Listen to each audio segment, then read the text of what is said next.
All right. The reason why I'm laughing at the introduction of the show itself is because my guest on the show is someone who's always happy, always blissful, always laughing. And some of the stocks, if I tell you where he's invested in, well, they'll make all of us smile, because if you followed his advice over the years on buying good businesses, holding them, ignoring P multiples, to use them as the only yardstick to judge the true value of the business, well, trust me, you would have had a good run when it comes to investing in stocks like Trend, Indian Hotels, and even for that matter names like Titan. So it gives me great pleasure to bring on board Mr. Milind Karmarkar to talk about markets, themes, ideas, and where is he picking up spots in this market. So I guess the introduction was a fair summary of your philosophy of life. Yeah, keep smiling, keep going. Yeah, absolutely. Bull markets, when Trent was at 100 rupees, you were smiling. Trent at 3,000, you're still smiling. Yeah. That's the philosophy of life. That's the philosophy, absolutely. So for our viewers to smile and for them to laugh now, they perhaps need insights from you about markets, about valuations, and about how should you approach the market now. We are at that juncture where India is now a discovered story. We are at that juncture now where sliver of the market offers value. We are at the market now where 80% of the investors in the last 2 years, they've made double-digit returns. Correct. How would you map the risk-reward ratio for next 2 to 3 years for genuine long-term investors? Okay.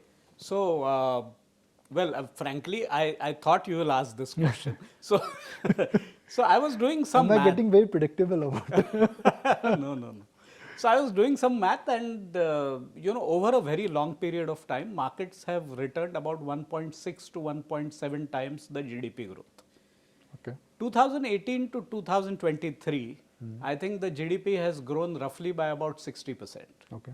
And the markets have grown by 100%. Okay. So yes, there is a slight, you can say, move ahead of times.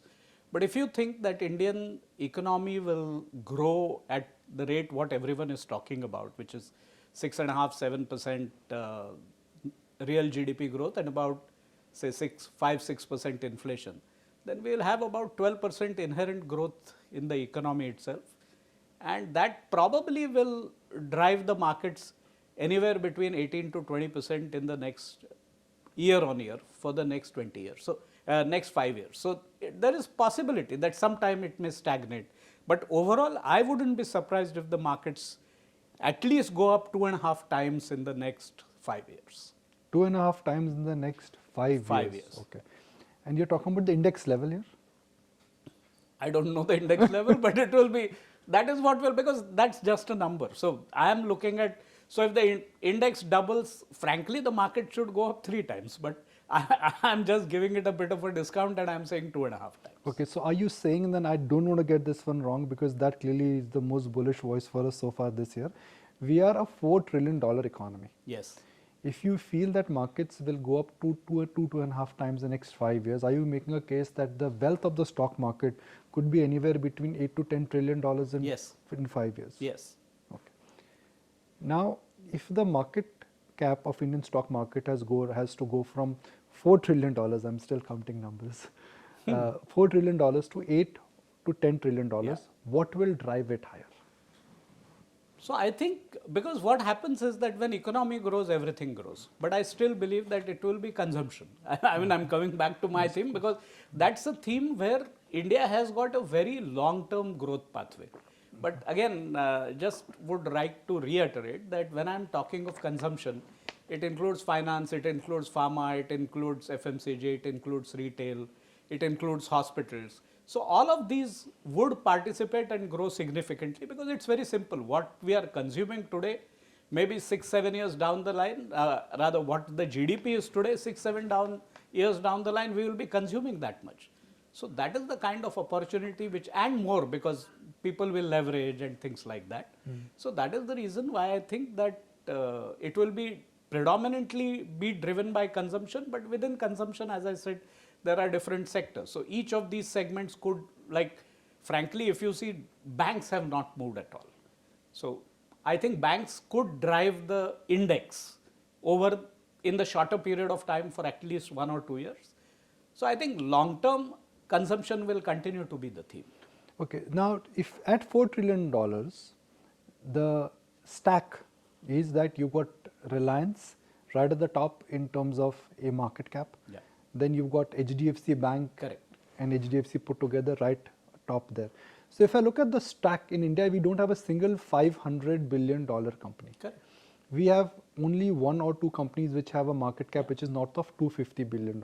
Yeah. So if you have to go from 4 trillion to 8 trillion, what could be the pecking order in terms of the large companies and how large they could become? Do you think India could get a $1 trillion company in the next 4 or 5 years? So I wouldn't speculate on which company could deliver that, but it will definitely be in a banking space. Okay. That is what I think will happen. Okay. Do you think that if the economy has to go, the stock market wealth has to grow again from 4 trillion to 8 trillion, it could be driven by new companies, new themes and new sectors, because there has to be some wealth creation of $500 billion, 500 billion to a trillion which has to happen, which today we cannot foresee.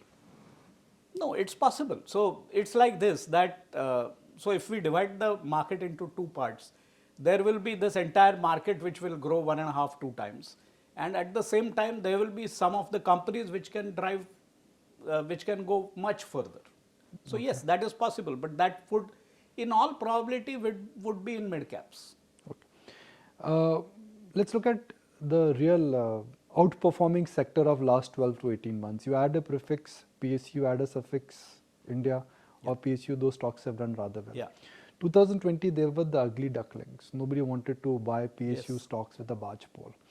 They are now the darlings of the market. Do you think this is just mean reversion, or the way companies in the government stable were doing business versus the way they will do business? Markets are excited about it and the markets are just voting for rate of change. So I think that they will do far better than what they have done earlier. If you take a 15-20 years view, but whether they, in terms of market cap or in terms of price, whether they will give the kind of return in the last 2 years, that I have my doubt. Where is value in this market according to you? Sorry? Where is value in this market? Value is in banks. There's no two ways about it. Definitely value is in banks. Okay. When you say there is value in the banks, some would also argue back and say that, look, interest rates have peaked out. Cost of liability or the war of liability continues, and there is a disruption coming from the fintech space. Yeah. When banks were earlier making money by transaction, now UPI has taken over. Fee-based income is actually getting challenged because of fintech and buy now, pay later kind of a model. So optically, banks are the best play on economic growth, but do you think somewhere the earnings could also get jammed largely because of disruption and the new RBI guidelines? So yes, in the shorter term, maybe there could be some kind of a slowdown, though I don't believe that will happen, because if you're banking on a rising per capita income, say from $2,500 to maybe $6,000 in the next 8 years, in that case, I think the demand from retail on banking side also will be huge, even for mortgage loans, or even for not only clean loans, but also for mortgage loans and a lot of other things. So I don't see any reason why banks should slow down, because simultaneously we are also seeing industrials, the new capex cycle starting, and that will also drive growth. However, I don't think that there will be a significant demand from industries for large loans in banks, because if the markets are vibrant, maybe they will come to the market. But yes, it will definitely help, because banks have a solid balance sheet, so have the corporates, and because of that, I think there will be a demand from the corporate side as well, but it will be ultimately retail which will drive. If I take the clock back 5 years ago, there were two banks which were top of the pedestal, HDFC Bank and Kotak Bank. Yes. The Indian banking sector was in a mess. PSU banks were getting recapitalized. Yeah. Large banks like ICICI Bank and Axis Bank, they had their own issues of leadership. So two banks they held out and they commanded disproportionate amount of premium. Correct. That novelty has faded away. Yeah. So do you think now we should look at banking sector in the same breath and we should not differentiate between PSU and private? I would still give more weightage to private sector banks. Why is that? When it comes to retail lending, the PSU banks have still not got their act right, and it will be some more time before they get their act right. And that is the reason why I think private sector banks will probably be better off as compared to the public sector banks. Who has the right to win then? Will the large private banks become bigger? or the small private banks will also catch up within private, who has So the right to win? I think it will be across the board, but the larger ones will have a better reach, so they will definitely become bigger. When you look at a stock like HDFC Bank, they've done all the right things. Yeah. Merger has gone through, cost of liabilities coming Correct. under pressure. Correct. At that large base, they are compounding in mid-teens. They're getting more than 20% market share of the fresh CASA which is getting generated. Everything is going right for Yeah. them. But nothing is going right for shareholders. Stock chalta hi nahi. So sometimes it also happens that a stock stagnates. I remember even trend between 2013 and 2017 didn't go anywhere. But that doesn't mean that the business was bad. Business was good. But probably it had run ahead of times, or probably people were not willing to buy stocks at a higher P. But things change. And I think that the same thing will happen in banks as well, including HDFC Bank. The fact that trend has been an outlier for you, Yeah. and a lot of our viewers must have benefited from that by simply following your advice. I just want to understand your thought process there, because you bought Trent, I think, 20 years ago. Yes. Irrespective of the twist and the turns of the economy, you Yes. decided not to sell Trent. You Correct. did not sell when there was TMT bubble. You did not sell when there was 2008 crisis. You did not sell when there was taper tantrum. Absolutely. Trent was never cheap as a stock. No. It was always 40, 50 times, even in the worst of the times. I But agree. what gave you conviction, A, not to sell? B, what gave you conviction not to sell even when it was not growing? Because there were some lean patches for Trent. They were. So I used to keep meeting Trent. Again, the idea was not to get any insider information, but Routine. The basic thought was that the logic by which we had invested continued to hold. So their focus was very clear that they will grow only when they have got their business model right. And their focus was very clear that offer value to the customer and the customer will come in. Like I'll give you an example. Like way back in say 2002-3, when Trent was only three stores, and if you would go to a West Side store, in all probability you would get a shirt for a 200 rupees. Are you at wearing a that Trent time. shirt? Sorry? Are you wearing a Trent shirt? No, not today. Okay. Not today. Not today. Let me clarify. Okay, you would get the shirt for 199 rupees. Yeah, at that time. Okay, this is 2003. Yeah. Now, that time the India's per capita GDP was about $430. Yes. Today we are at about $2,700. If you go to Zudio today, you will still get a shirt, a similar shirt, for 200 rupees. Now the issue there is that yes, maybe that time it was 100% cotton, this will be cotton plus something, but they have been able to maintain the price point, and that's the beauty, because then they have merchandise for every person who enters the shop. So when India's per capita income has moved up from $430 to $2,700, even then they have a price point for someone who may be at $430. So that is the kind of They've got the business customer model and the price point and the supply chain right. and the supply. So I'm coming to that. So supply chain is the key, price point is also key, and to grow only when you get your business model right. They have done exactly the same thing they did with West Side, and they are doing the same thing with Zudio, and I think they will do the same thing with Star Bazaar as well. Okay. We're discussing a thought here, and I have just one more follow-up question on the Indian retail industry. The fact that you decided to invest in Trent was also at a time when Future Group was expanding. Correct. Reliance Retail got created. Yes. Aditya Birla Fashion moved into this acquisition spree. Yeah. You decided not to really move to other corporate giants who had the same promise and the same Correct. appeal. Correct. What gave you the option not to bet on Future Retail or Aditya Birla Fashion or Reliance Retail? One, of course, was that Trent was betting on private labels, and I knew that private labels have done well globally. That was the first thing. Second was that they had decided to grow without taking any debt, because retail is one of the toughest businesses and with not as high margins as manufacturing. So you need to have your finances absolutely tightly controlled, and that's what they did, and that was the reason why I decided to invest in Trent and not in other companies. Reliance, again, retail, the issue was that it was sitting in another listed company where predominantly it was petroleum. Okay. So when I was looking at retail, it was only two, Trent and Titan, which we decided to invest in. The lovely book, I'm sure you've also read it, book from Pulak Prasad Yeah. on what to do, what not to do. Be extremely lazy, not just lazy, be extremely lazy. Is that Absolutely. your investment philosophy, that just be lazy, not just lazy, but extremely lazy? Buy a stock, just don't worry about it after that. So I would put it, especially for a retail investor, I would say that yes, you need to be lazy definitely, but at the same time you also need to keep, I mean, returning back to your investment thought and just confirm that the investment thought continues to hold in the company. As long as that is there, you don't need to do anything if the prices move up and down. No, not at all. Between 2022 and 2024, it's been 2 years now, have your top 5 holdings changed? Not really. Okay, why is that? Because markets are They up 50, continue to do well. 70%. They continue to do well. Trend. So it's like this. What are your top holdings then, just for disclosure purposes? Trend, ICICI Bank, Titan and Syngene. 4 I remember. The 5th one I don't remember. Okay, so top 4 holdings was same in 2022? Yes. Okay. I'm not getting into a stock specific conversation, but when you look at a company like Titan, when you invested in Titan, it was a watch company. Yeah. Now it is a jewelry company and they're migrating into other businesses. What do you think they've got it right? Because again, the jewelry business in India is highly competitive.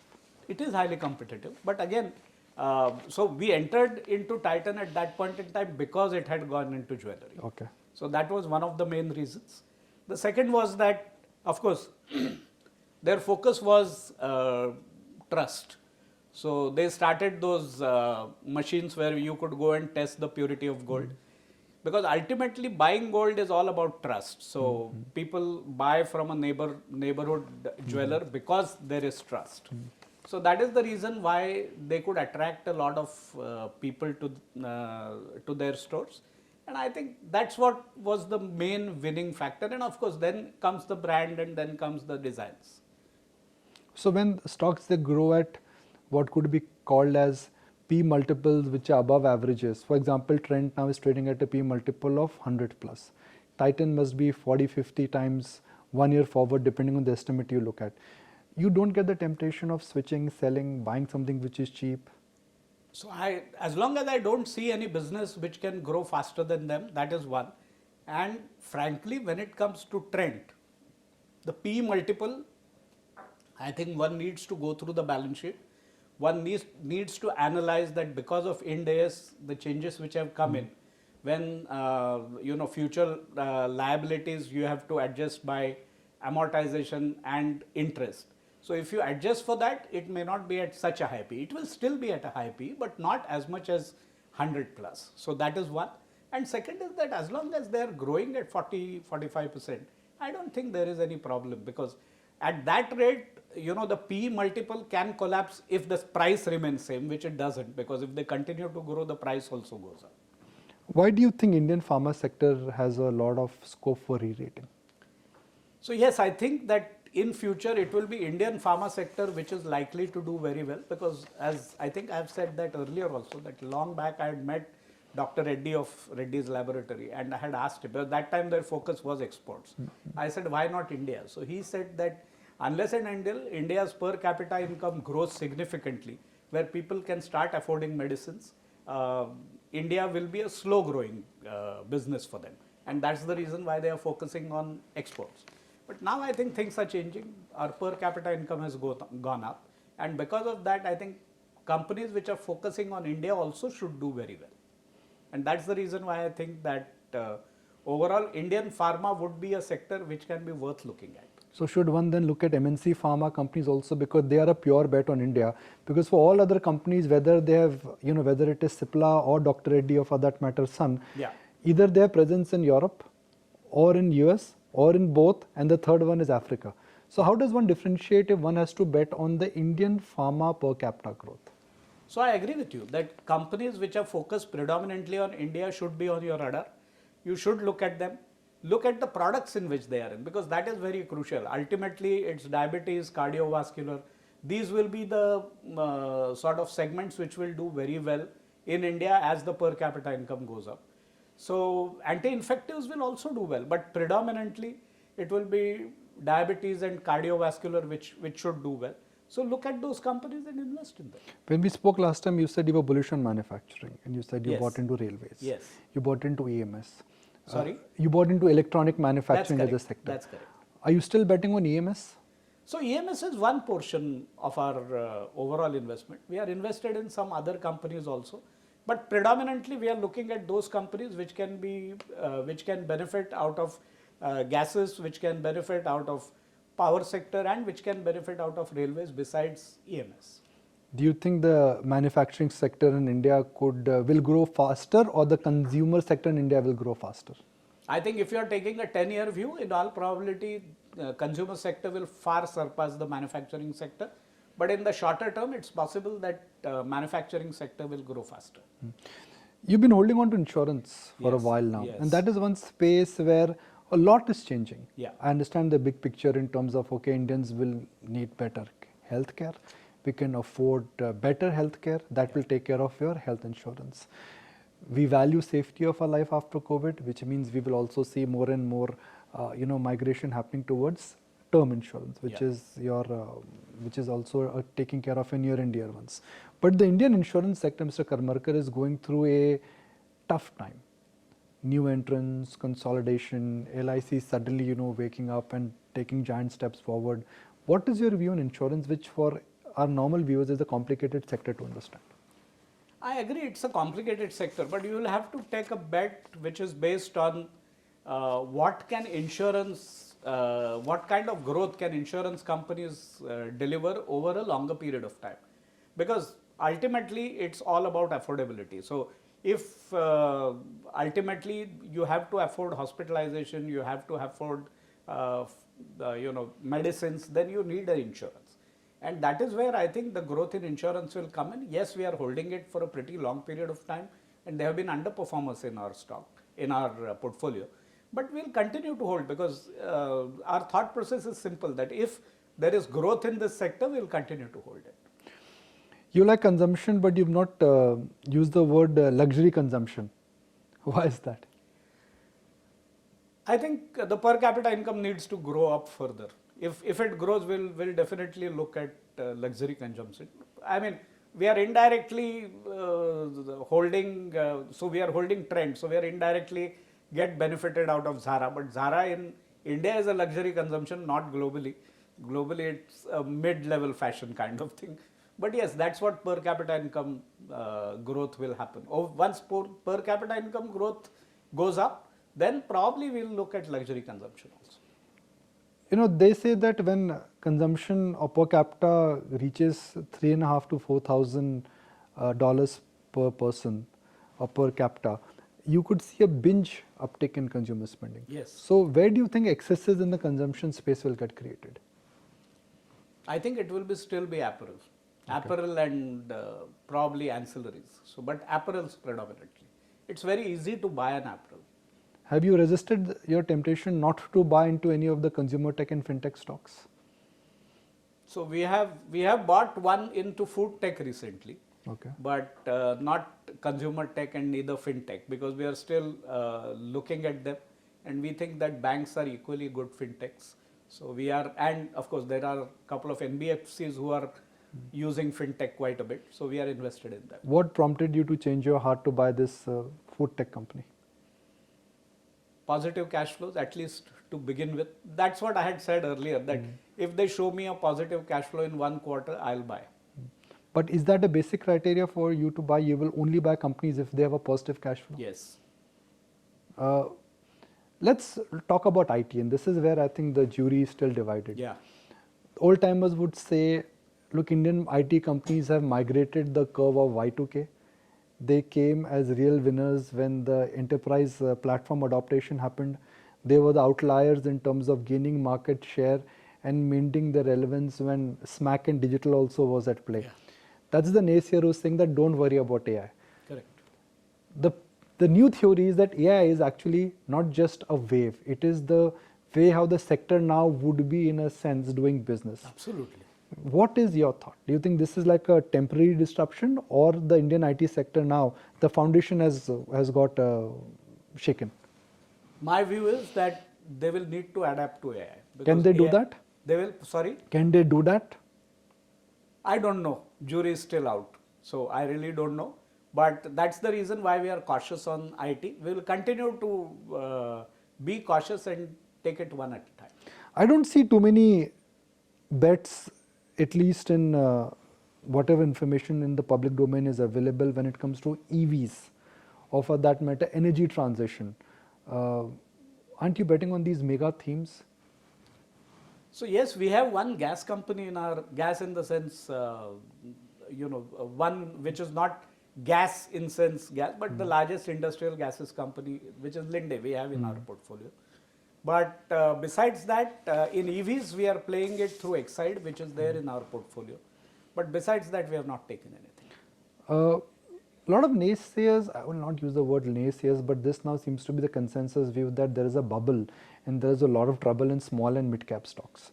What are your views for that? I agree. There is a bubble.